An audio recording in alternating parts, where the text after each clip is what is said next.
On a été très fiers au BDH d'organiser cette deuxième édition du concours de plaidoirie sur les droits humains qui a eu lieu durant tout le mois de janvier. D'abord au sein des locaux de l'Université Quisqueya et pour la finale au nouveau palais de justice de la Cour de cassation sur le Champ de Mars en présence du président de la Cour, de nombreux invités et d'un jury prestigieux. Ce concours a plusieurs objectifs. Le premier objectif, c'est d'offrir aux jeunes, aux étudiants finissant en droit, un espace pour se former à l'art oratoire, à l'art de plaider. Mais le deuxième objectif, c'est d'apprendre à plaider, mais pas pour n'importe quelle cause, plaider en faveur des droits humains. Et le troisième objectif de ce concours, c'est d'identifier des jeunes qu'on puisse accompagner par la suite pour former une relève, pour une nouvelle génération de professionnels du droit qui puissent être à la fois intègres, compétents et sensibilisés aux droits humains. Là où l'impunité règne, mais tout acte d'autorité exercé par un homme sur le corps est tyrannique, ce n'est pas absolument nécessaire. Je maintiens encore ma position, je suis pour le libre accès à l'enseignement supérieur relativement aux dispositions légitimes internationales et nationales. Je me sens c'est tout un plaisir pour moi de participer dans le concours.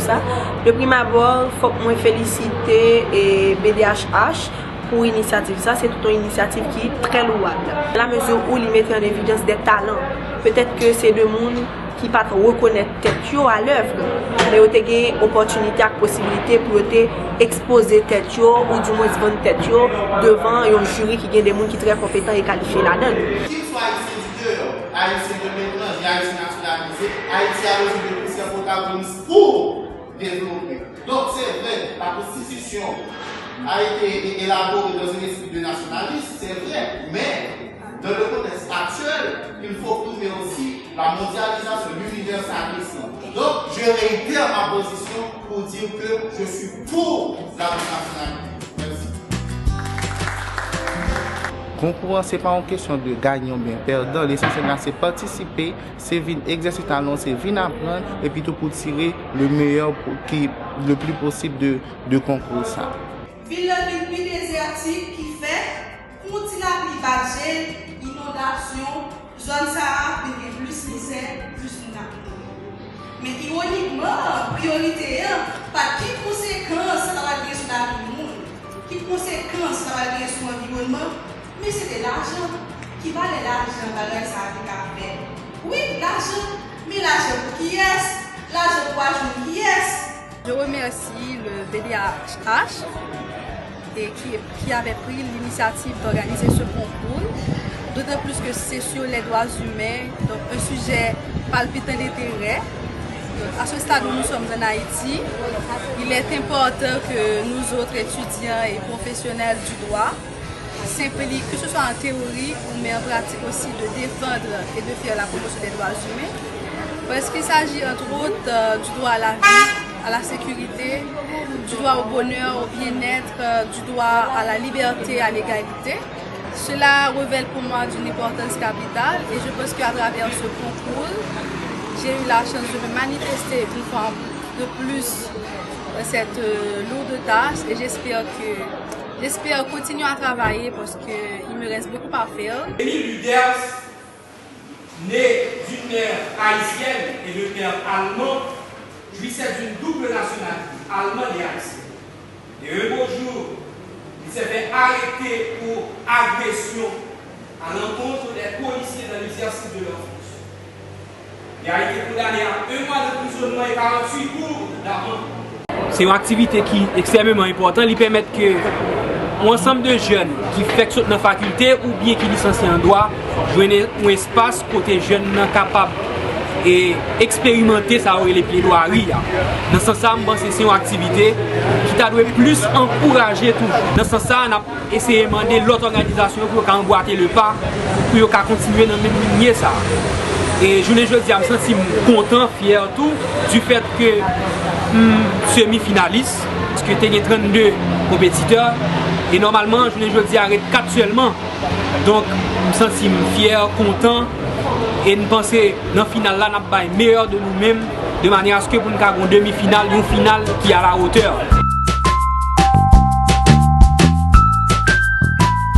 4 étudiants se sont qualifiés pour cette ultime étape. Il s'agit de Pierre-Noël Rosmina, de Joachim James Peterson, de Tellus Tafnik et de Alabré Mackenson. Avant d'écouter nos plaideurs, j'ai l'honneur d'introduire le président de la Cour de cassation, magistrat Jules Cantave, pour son discours d'ouverture. Ce concours, je l'espère, profitera premièrement aux participants pour être bénéficiaires de toutes les opportunités qui s'y rattachent et peuvent en suivre. Ensuite, à la justice, parce que nos tribunaux et cours vont voir évoluer beaucoup de ces jeunes qui auront à nous remplacer. Et enfin, à toute la communauté haïtienne. Et que le meilleur gagne. J'exhorte aussi les juges formant le jury à faire preuve d'honnêteté, d'équité, de compréhension et de justice. À toutes et à tous, bon travail et bonne chance. Merci. Ces deux candidats vont devoir plaider la justice privée. Madame Rosmina Pierre-Noël va plaider pour la justice privée et M. Joachim James Peterson, quant à lui, il va plaider contre la justice privée. Accord vaut mieux que plaide. Mesdames et messieurs, ces méthodes évitent à la société de devoir toujours apporter la réparation, de devoir toujours dépenser des millions de dollars des contribuables aux frais de justice pour des conflits qui pourraient être résolus à l'amiable. Oui, c'est un gaspillage économique inacceptable.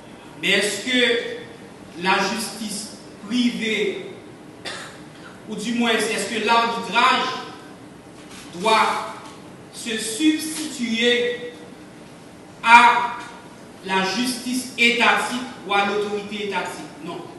Cela affaiblirait tout le système. Notre jury déclare vainqueur la candidate Pierre-Noël Rosmina.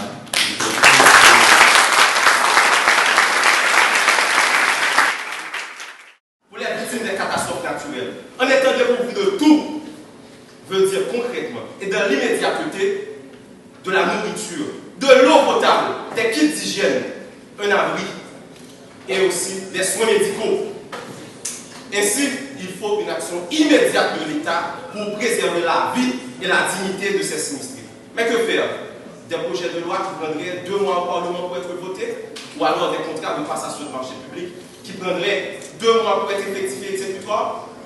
Entre-temps, les victimes qui n'avaient pas grand-chose, et après ces catastrophes naturelles qui n'ont rien, ils périront tous. Il indique que ce régime ne doit pas être incompatible avec les autres obligations que le droit international impose à l'État. Il ne doit pas entraîner une discrimination fondée sur la race, la couleur, le sexe, la religion et l'origine sociale. Et je dois rappeler à mon adversaire que ce n'est pas seulement une affaire de catastrophe naturelle, ça concerne également le cas de terrorisme. Alors, battons-nous pour nos droits, battons-nous pour nos libertés, et disons non à l'arbitraire, à tout régime liberticide et inefficace.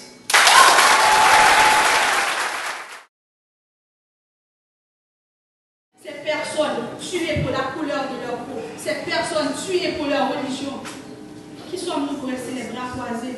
Nous qui prônons des valeurs universelles, nous qui prônons le droit à la vie, il ne peut pas y avoir de paix sans justice et respect des droits humains. Une injustice faite à un seul est une menace faite à tous. Merci.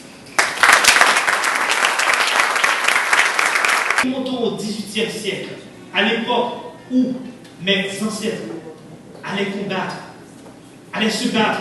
Ce sont ces grands pays qui aujourd'hui me parlent de justice, me parlent d'impunité.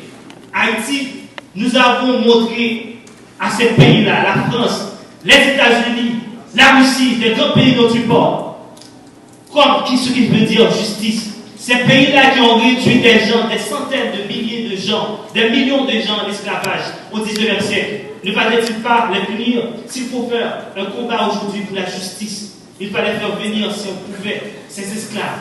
Cette certaine justice internationale fait face à une illégitimité certaine. Réfaçons-nous. Merci. Après délibération, le jury proclame le candidat à la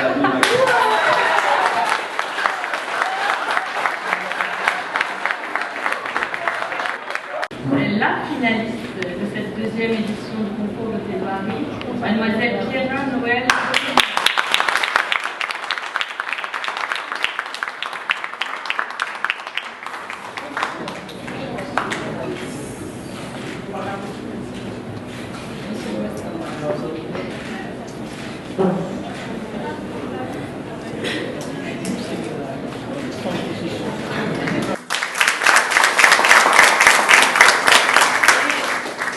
J'invite désormais à nous rejoindre le lauréat de cette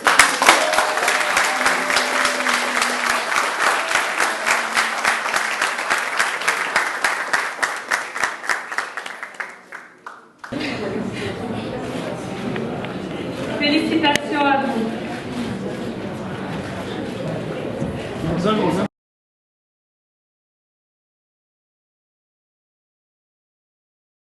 Cette expérience que m'a offert le BDHH, ça a été une expérience qui m'a donné le vrai sens du mot tolérance. Le fait de s'asseoir, d'écouter attentivement votre adversaire, discuter et défendre des opinions qui sont différentes des vôtres, c'est une expérience que je n'avais jamais expérimentée auparavant. Ce concours m'a apporté l'effort de compenser, de jouer avec les mots, de choisir tel mot par rapport à tel autre mot et dans tel contexte. Et dans toute ma vie, je retiendrai que ce concours m'a donné la possibilité de réaliser cela très tôt dans ma carrière. Durant ce concours, j'ai été chargé d'accompagner les différents postulants à travers leur présentation. La première impression que j'ai eue, c'est que j'ai pu découvrir la vraie jeunesse de ce pays, parce que généralement, on met en avant une jeunesse en déliquescence. Donc pour moi, ça a été quand même l'occasion de fréquenter la vraie jeunesse de ce pays. Alors, durant le déroulement de la deuxième édition du concours de plaidoirie des droits humains, j'ai eu essentiellement à accompagner les candidats à ce concours-là. Et ça a été une expérience très enrichissante puisque nous avons eu à faire des recherches sur différents thèmes. Mon apport a été très intéressant pour les étudiants en matière de recherche, de documentation, et ils ont pu découvrir un côté très critique des thèmes qui ont été proposés. Dans un premier temps, il fallait accompagner les candidats qui sont pour, en même temps les candidats qui étaient contre. Donc du coup, ça a été quand même un travail, personnellement pour moi, un petit peu difficile. Mais le véritable apport, ça a été surtout d'accompagner sur le contenu. C'est-à-dire qu'il fallait faire parler le sujet, parce que là, sous-tend en substance. Donc pour moi, ça a été quand même une très bonne expérience. Je dois commencer par dire que pour mon âge, c'est la plus belle expérience de ma vie. J'ai appris à mieux me connaître, à savoir qui je suis réellement, à découvrir mes capacités oratoires, à découvrir mes capacités à débattre, à peser le pour et le contre. Après, sur le plan social, comme ce que ce concours m'a apporté, c'est la publication dans la presse. Donc la presse, après le match, pour la première fois de ta vie, donc tu as gagné un concours et puis la presse t'a envahi. Donc tout le monde aimerait te parler, tout le monde aimerait te poser des questions, on aimerait t'interviewer. Donc ça m'avait vraiment surpris. Ça a été vraiment épatant. C'est une expérience vraiment, et je souhaite dire, mouvante. C'était sublime pour moi quelque part. C'est aussi une opportunité pour moi, ce concours, d'entrer triomphalement dans la grande bataille pour la promotion et pour le respect des droits humains, tant en Haïti et à travers le monde. Je crois que c'est la meilleure façon d'y entrer avec un concours. On est reconnu sur le plan national et sur le plan international.